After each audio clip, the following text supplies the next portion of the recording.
You're a man. You are a man. Stand up and be a man.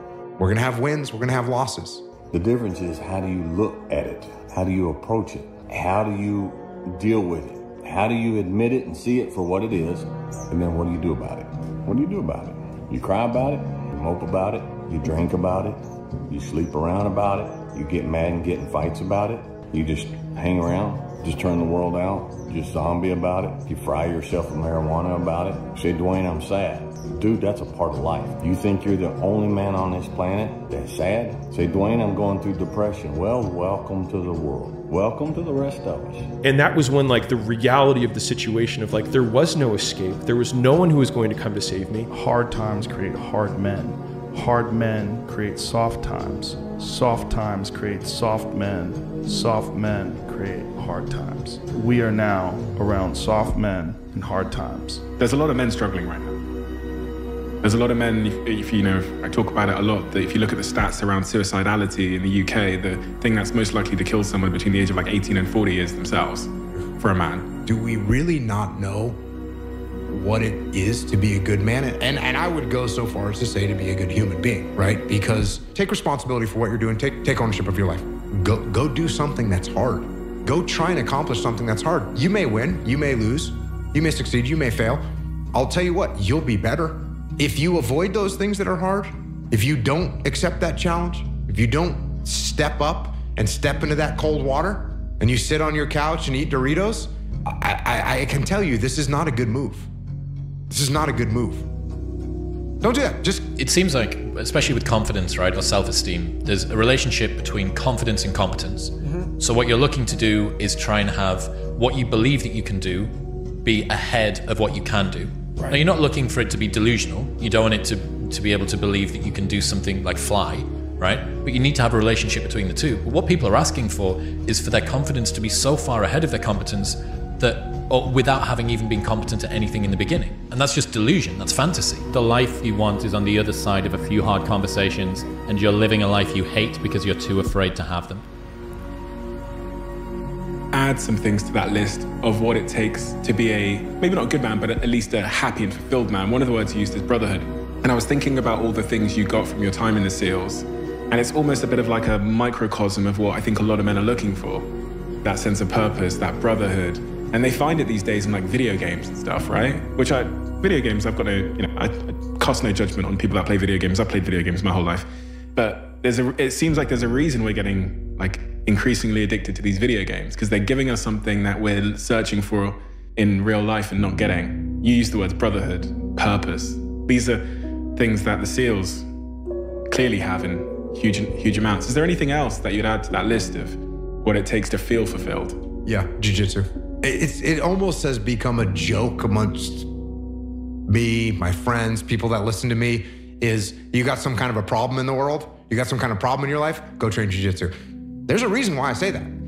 Because the things that you just mentioned, discipline. Guess what you need to go train jiu-jitsu when you're tired and you don't feel like it? Discipline. Guess how you feel when you're done? You feel awesome, you get a bunch of dopamine. Guess who you're there with?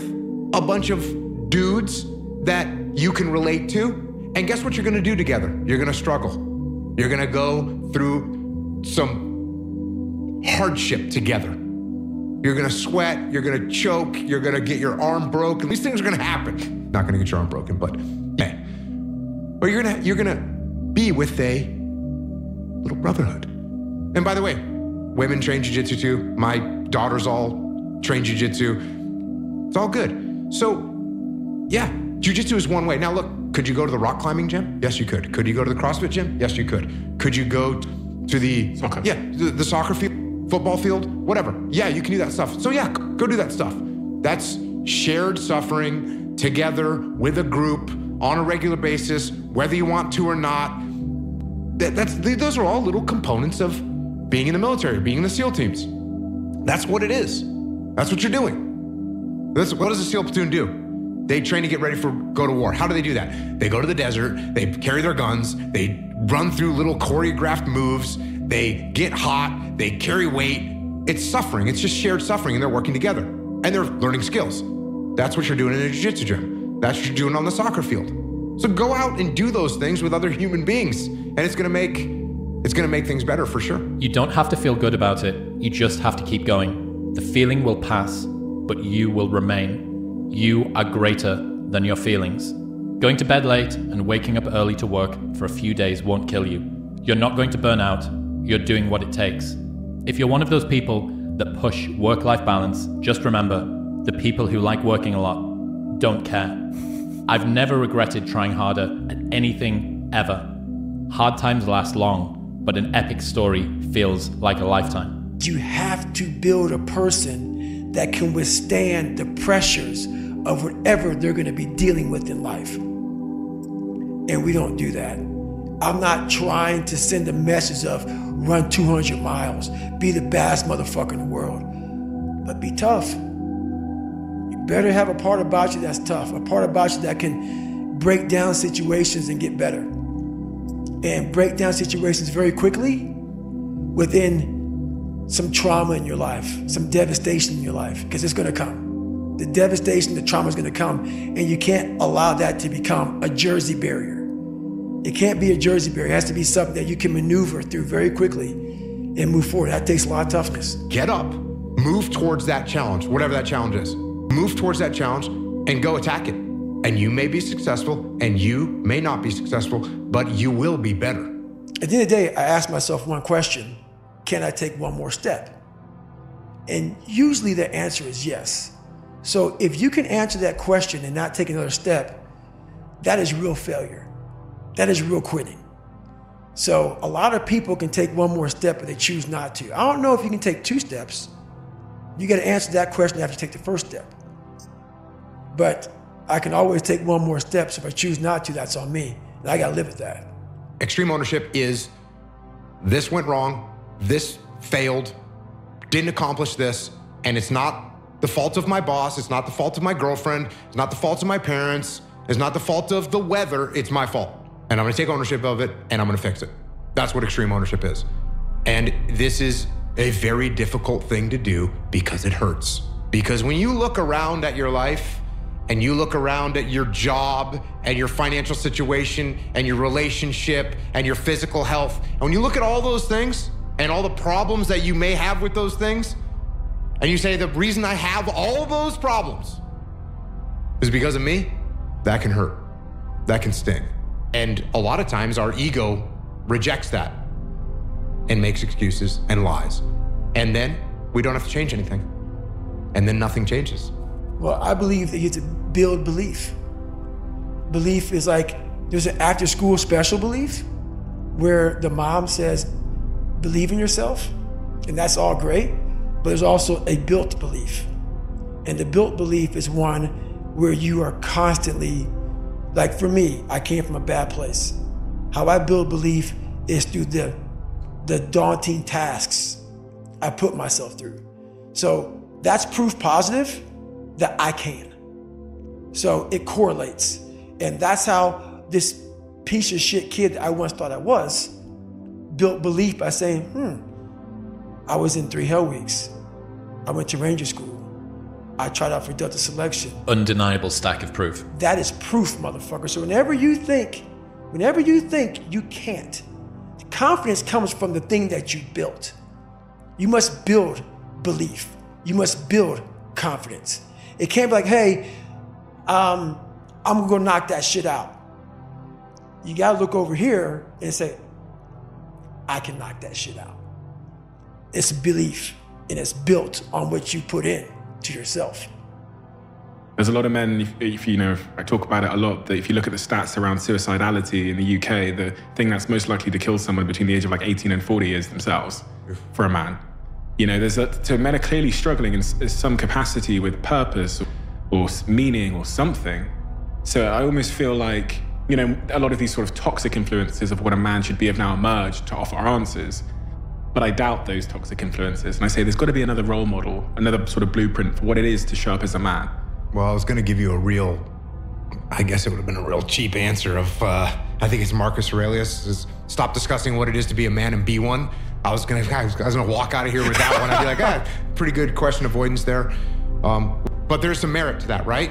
And I was almost thinking like, do we really not know what it is to be a good man. And I would go so far as to say to be a good human being, right? Because when a few years ago, there was these discussions going around about toxic masculinity, right? And you take these traditional masculine traits and people were saying this is toxic masculinity and they're bad. And I wrote a couple articles about it. If you take any trait of a human being and you take it to an extreme, masculine or feminine or otherwise, you take it to an extreme, it's going to be a problem. It doesn't matter what it is. So if you take even a really positive trait like generosity, if you're a super generous person, that's wonderful. Is it possible to be too generous? Well, yes, it is. Now you're getting taken advantage of, and now you end up in an abusive relationship. Like, there's all kinds of problems that can happen. So when we talk about masculine traits and what's a man, well, what are some of the traditional masculine traits? To be competitive. Now, is it bad to be hyper competitive where you screw people over and you hurt your health because you want to win in this particular category? Is that bad? Yes, it is. Does that mean we have people that are not competitive at all and they don't care if they win or lose? No, that's not good either. So that's one trait. What's another good aggression? Aggression is a masculine trait. Is it good if I'm walking into a restaurant pushing the hostess out of my way? Of course, that's terrible. It's terrible. Is it good if you and I are working together and I say, hey, shut up and do what I said? Is that good? No, it's not good. So can you take aggression too far? Yes, you absolutely can. Can you get to a point where you're not even asserting yourself at all and you're getting what? Yes, you can. Is that good? No, that's not good either. So there's a bunch of traits that we could run through that are considered traditional masculine traits. And if you take any of those traits and you take them to an extreme, they're gonna be bad. Stoicism, right? Being stoic, being unemotional. Is it good to have no emotions whatsoever? No, that's called a sociopath, right? Is it good, like I was talking about earlier, to let your emotions run your life and make your decisions based on your emotions? No, that's not good either. What do we want to be as a human, as a man? Want to be balanced. You don't want to be extreme in any direction. Even when you ask me like, oh, Jacko, what are you undisciplined on? I told you chocolate chip cookies. I could have also said, yeah, sometimes I like to eat mint chocolate chip milkshakes. Sometimes I get lazy to work out. And you know what? I freaking warmed up and this sucks and I'm leaving. Sometimes I was gonna write something and now I didn't write anything. I'm supposed to write 1,000 words today, I didn't write any, and guess what? I didn't write any tomorrow. So I'm a slacker. So if I was so disciplined that, you know, my wife was like, hey, let's go out for dinner. I was like, no, I still gotta write my 1,000 words. Is that good? No, it's not good. So any characteristic, if we take it to extreme, it's gonna be a problem. And so we, as people, should be balanced.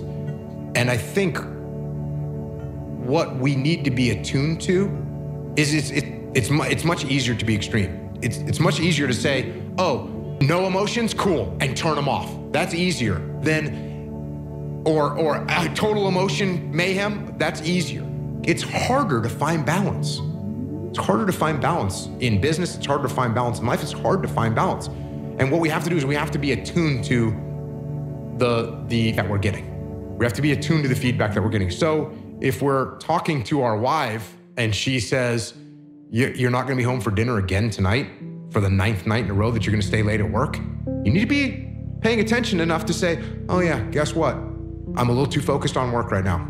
And then the other end of that spectrum is my boss says, hey Jacko, wait, you're leaving early again? Well, you know, it's wrestling season. My daughter's got a wrestling match, so I'm gonna leave. Okay, I need to be attuned enough to say, yeah, if I focus 100% on my job, I'm gonna lose my family. If I focus 100% on my family, I'm gonna lose my job. As humans are supposed to be balanced. I know of no better life purpose than to perish in attempting the great and impossible. The fact that something seems impossible shouldn't be a reason to not pursue it. That's exactly what makes it worth pursuing. Where would the courage and greatness be if success was certain and there was no risk? The only true failure is shrinking away from life's challenges. And you're gonna fail, and you're gonna fail, and you're gonna fail, and you're gonna fail, and then you're gonna win. And that's life. Life without those challenges, it's just existence. Don't just exist, go live.